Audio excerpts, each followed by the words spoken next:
Hi guys, this is Miss Porter. Today I'm going to show you some things about the art element of line.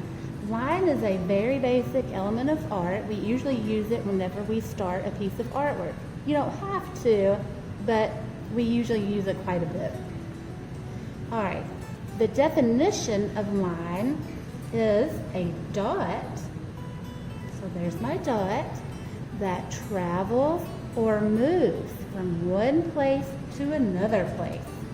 So there's my dot, and it's traveling and moving. There we go.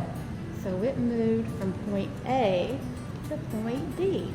That is a line. That's a straight line, by the way, but you probably already knew that. Okay. But lines don't have to be straight. Lines can look all sorts of ways. So this type of line that I'm going to draw is, you got it, a bumpy line. All right, so that line looks like a lot of fun, doesn't it? All right, a line might be wavy. This is how I draw a wavy line. It might remind us of water. It might remind us of the waves that are coming up, maybe on a really windy day at the lake, or maybe the waves at an ocean. Some lines like to have a little more fun than that, and maybe the lines like to do cartwheels. So here's a line. It looks like it's doing cartwheels. You know what this line is called? This is called a loop-de-loop. Very good. It's a lot of fun to draw. Some lines can be very serious, maybe scary, or a little bit even more exciting. All right, so those kind of lines might look like this. Oh, it's very pointy and jagged. That line is called a zigzag. If you already knew that, good job. But a zigzag line has lots of sharp points. It might remind you of shark teeth or dinosaur teeth. And sometimes you might draw these type of lines if you draw mountains in your picture.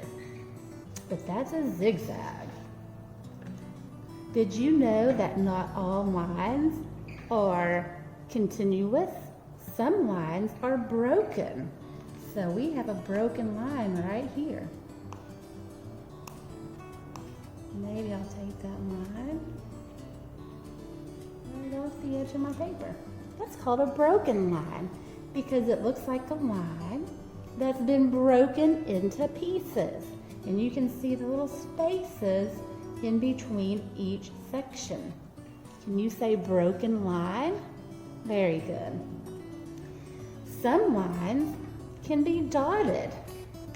A dotted line might look like this. It's a line made out of what? You guessed it, dots. Where can I make this line go? I'll make this little guy go all the way up the bottom of the page too.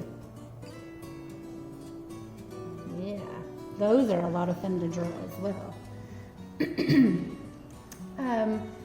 Some lines might look like the edges of a castle. We might call that the castle line. And these are straight lines that go across, up, across, and down.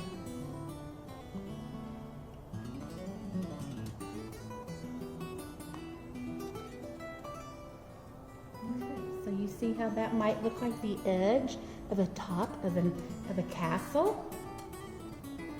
All right, that line comes in handy lots of times. Okay. Now then, I'm going to show you some, not yet. I almost forgot. The swirly line. That line is a lot of fun to draw. I almost forgot it. I can't believe that. All right, so you start in the middle. And you just circle around. And you just keep going until you feel like stopping. This is called a spiral, or some people call it a swirl. It can be as big or as little as you want it to be. I like to draw the something big. Uh-oh, we ran into the other one. Okay. All right. Now then, I'm going to show you some artwork. I'm going to show you this one first. Do you see a straight line in this picture? Do you see a bumpy line in this picture? And what about zigzags? Can you see where the artist used zigzags? Very good. I'm going to show you one more piece of artwork. All right. This is a picture of a little girl in a castle. Can you see where the artist used wavy lines? And what about that castle line that we talked about? Do you see that line anywhere in this picture? Very good. All right, boys and girls, I hope that today you learned a few new things that you didn't know about before.